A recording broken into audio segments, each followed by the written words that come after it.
Welcome to the second lecture on the workshop on Ethereum and smart contracts. We will be discussing the environment, essentially the development environment for Solidity and smart contracts. And before we go into taking a look at what you will need for this, let's discuss first some basics. The Ethereum virtual machine essentially is run on the nodes of the blockchain, and once we write something on a smart contract, say within Remix, this then gets translated into bytecode, so it's not executed directly as a Solidity code, and it is the bytecode that is executed by the EVM. Directly with compilation, not only the bytecode is created, but also the application binary interface, in the form of a file called JSON. We are allowed to make calls onto the data and the functionality, the functions that is contained within the smart contract. Keep this duality in mind, or rather how we create essentially from the same code, the bytecode and the ABI, because it will be useful when we start discussing how we make calls from other languages, other environments like a web page or a Beam application onto a smart contract. The most direct way of participating in the blockchain is obviously by hosting your own node, and I'm going to show you 3 ways to do that. You can go with Go Ethereum Guess, which essentially allows you to create a full node for the blockchain. Be careful, not a miner. It will essentially create on your computer a node that you can use in your development environment. You can also use Parity, which is an alternative node, and from that point of view is a little bit more flexible and a little bit more dynamic compared to Go Ethereum. The easiest way to actually participate and run your own nodes is to go to dapnode.io. That allows you to automate the installation of a node, and essentially within that it creates a Linux machine that runs on your hardware and runs an Ethereum node, but also a lot of other allied projects like IPFS.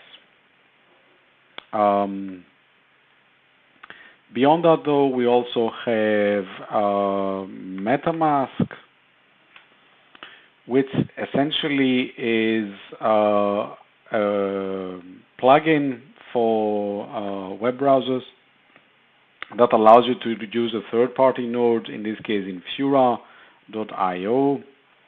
Let me show you Infura as well, where you can also create an account. And Metamask solves the problem of using a third-party node, but at the same time stores the personal key of your account on your own machine. So this does not get transmitted to a third party, so that this secures your account on the blockchain. You'll see that I already have mine here.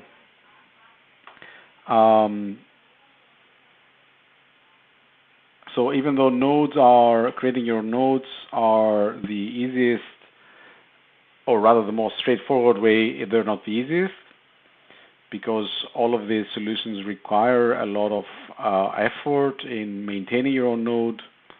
So the much more simple development environment would mean that we will go through Metamask, Remix, and Truffle suite. Metamask I showed already. I'll show you now Remix and Truffle, and I will go ahead and install Truffle. So Remix is on Remix .ethereum.org and essentially creates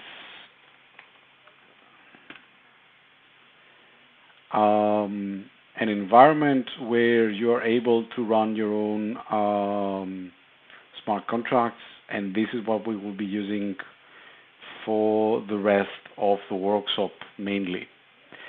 It is run on the web, and within this one you're able to create new files.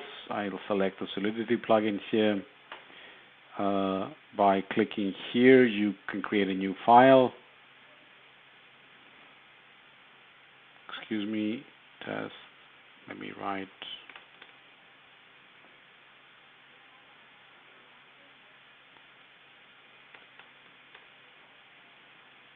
And immediately I am thrown within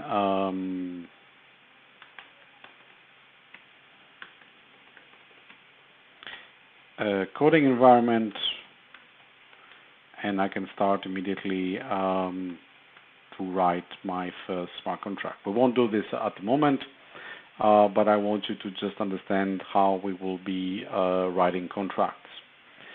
Let me also make my screen bigger so that you're able to see a little bit better what a contract looks like. Below the contract we have an interface which is a console that essentially allows us to receive feedback from whichever development environment we are running the smart contract on. The icons here allow us to change between various stages of the development. These are file explorers here that allow me to select different contracts that I have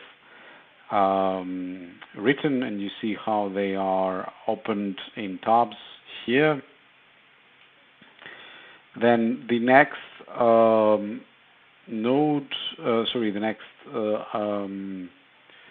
button essentially allows me to select a version of the compiler. We will mostly be using 0.6. The good thing with most of the versions of the Ethereum compilers is that a newer version is mostly backward compatible. If you run into trouble with certain changes, you'll find the changes into the Solidity documentation. Now, let me show you on a very simple basis what happens with the contract. So this is a contract that allows me to create a balance, and when it's ready, I can ask to compile it. I don't have any mistakes at the moment or no errors, right? But I can try creating,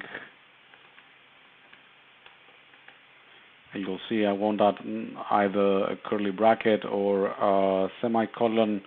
And if I try to compile this, it will immediately identify this as an error, and it will give me also a debugging message that I can use to learn or understand what the error is. I'll delete this and compile again. And the other functionality that it gives me is I can publish the contract on a decentralized storage service like Swarm or IPFS. We'll be taking a look at IPFS at the end. And it also provides me access to the ABI. For example, I can copy the ABI and I'll open the text.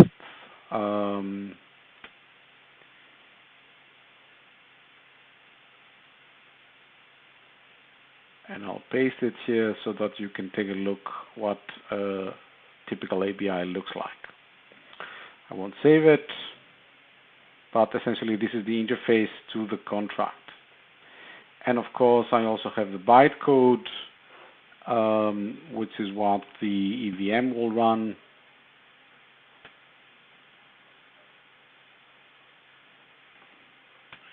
And you see that this is formatted as a very low-level set of instructions, which in many cases can be human readable if you go into the pain of actually learning to write on such a low level. The next icon here is essentially one where we deploy and run transactions, and the tab here is one of the most important. I have a JavaScript VM, which is essentially a local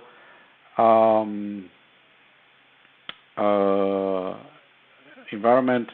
I have injected Web3, which can be provided by Metamask, and you'll see now how it will ask me, let me change languages, it will ask me to log in.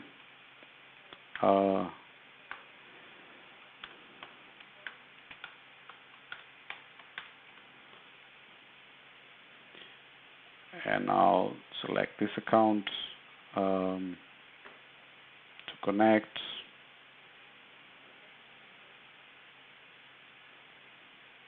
And you see I don't connect my account. I don't want you to see yet how much money I have yet. And the injected Web3 allows me to connect this one.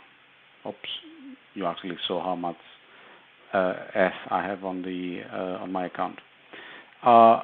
Through this, though, we can also change to a Web3 provider, right? So we can change to a node that you might want to run on your own machine. I won't go into that because that will require us to actually spin out and run a node. But I will show you here, this is not connected yet. I can click on it and actually allow it to connect. And at the moment I have my main account connected to this one on the injected Web3. And Metamask also works in another fantastic way, in the sense that it allows us to change test networks, but the moment I do that, my whole environment will reload, and the environment of Metamask, of Remix, will reload as well. So let's go back to the simple balance.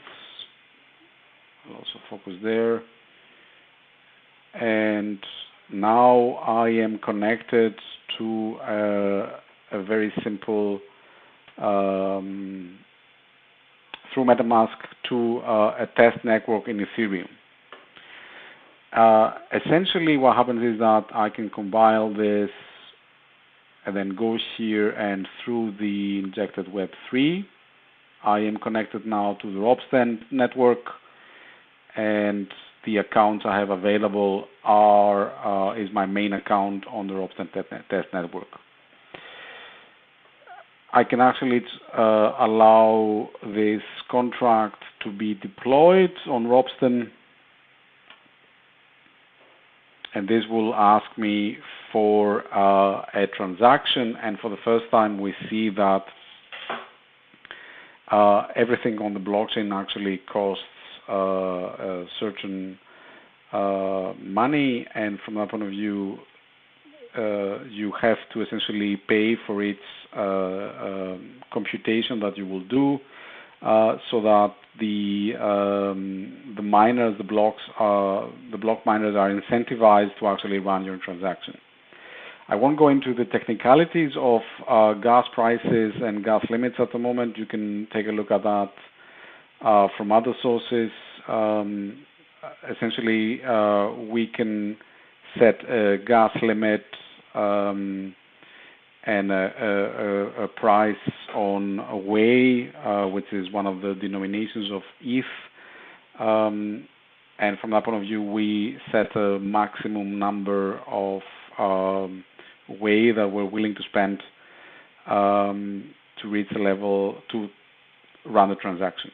And as soon as I hit confirm, you will see that I'm able to see in the console a creation of balance is pending, and there is a new transaction which has been created, which I can track through robston.etherscan.io. I will click on this. And Etherscan is a website where I can see what is taking place with transactions and the record of transactions of a specific account.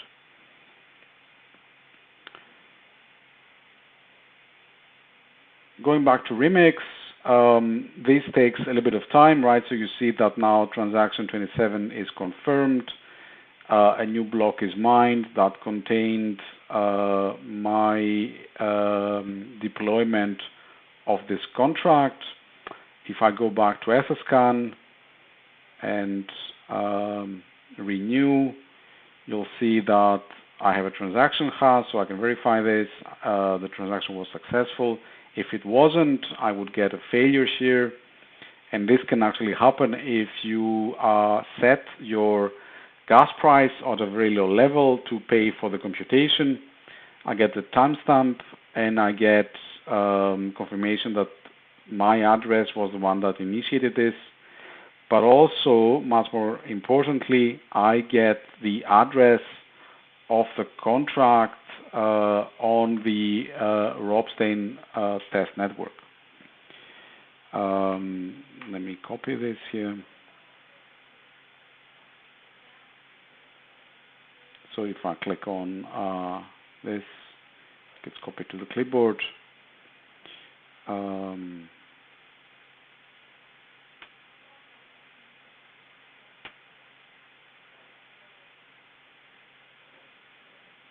And essentially, this is the address on the blockchain where this contract was deployed to.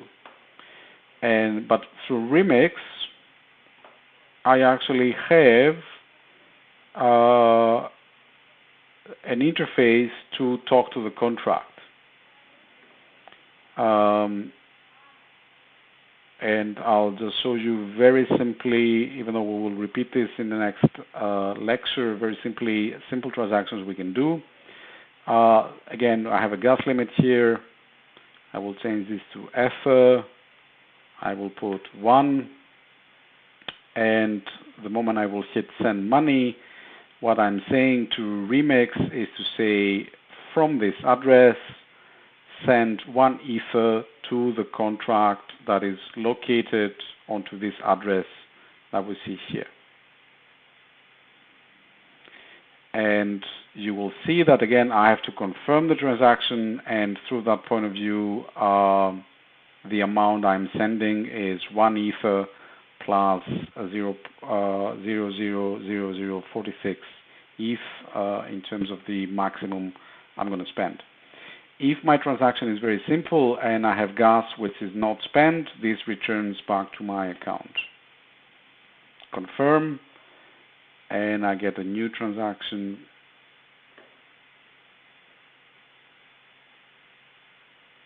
Which I can track.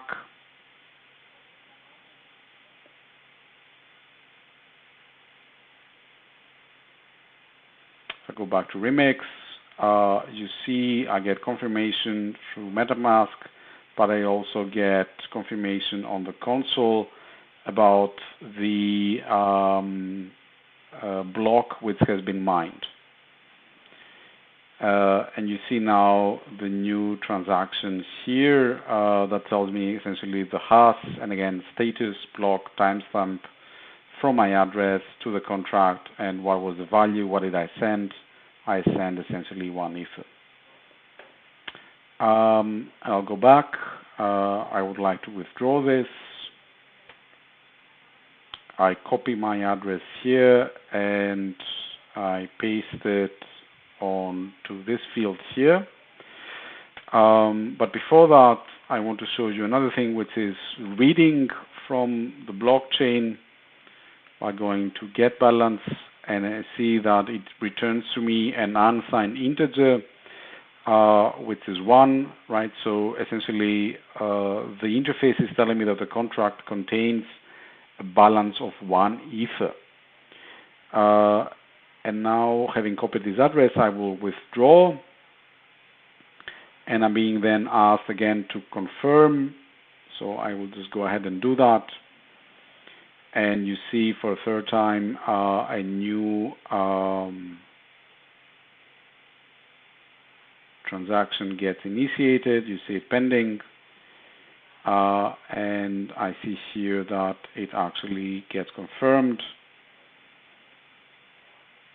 If I try to, here you go. So value is over 0 Ether, and if I check, pop, you see that I get 1 Ether back. Now, this cycle, if you are trying to debug a lot of contracts, actually takes a lot of time because you're using a test network. So for most of our cases, either we will be using a JavaScript VM, which also allows us to have much more many accounts with lots of Ether inside, or we will use Truffle suite. So if you go to https://trufflesuite.com, you can take a look at this one here. Truffle allows you to have a local development environment, right? So it essentially allows you to develop your smart contracts without using Remix immediately. And to actually be able to install it, you need first of all Node.js,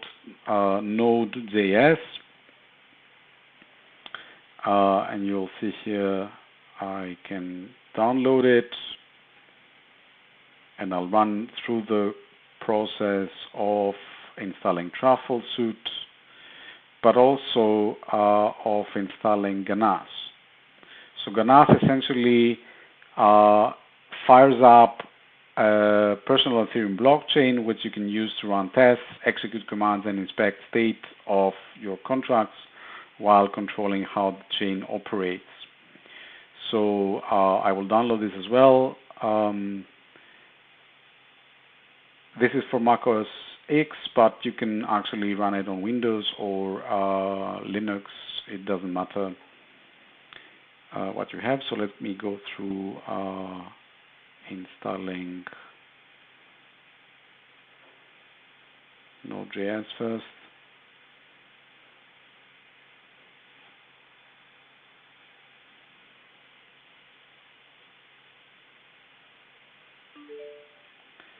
And as soon as I have that, I will go back to Truffle. And in the console, you have to do this in a command line. In Windows, I just need to type this command.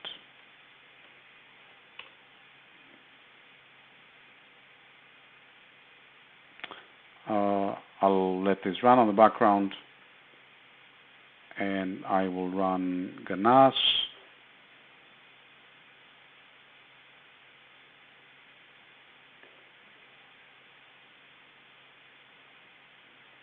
Which is really easy to do in the Mac.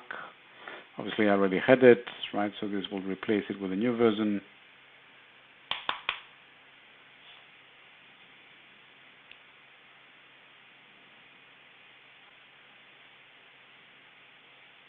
And I'm doing all this so that I show you how I can connect Ganas with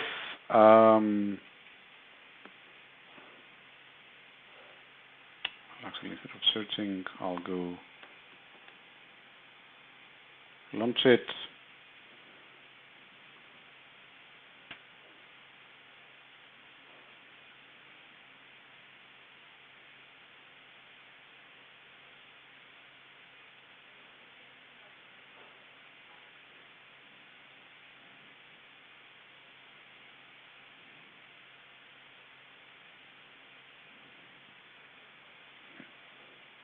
So I had already one testing environment I'm using. I'm going to create a new one,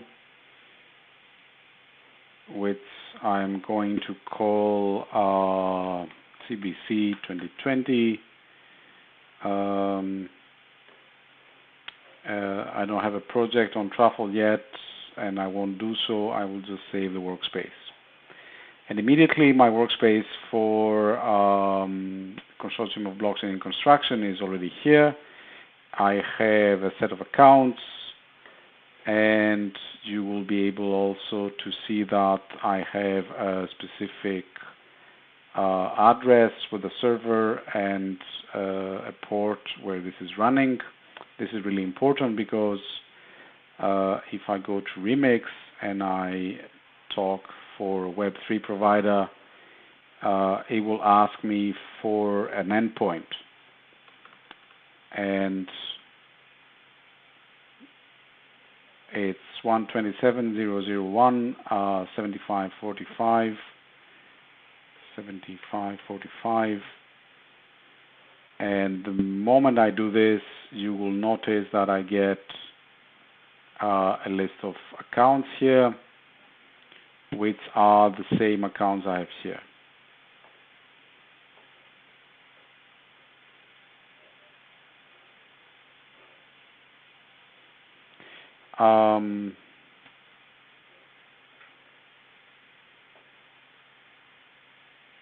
So Node.js didn't essentially complete Truffle's installation, but it doesn't matter because we won't be using Truffle anyway.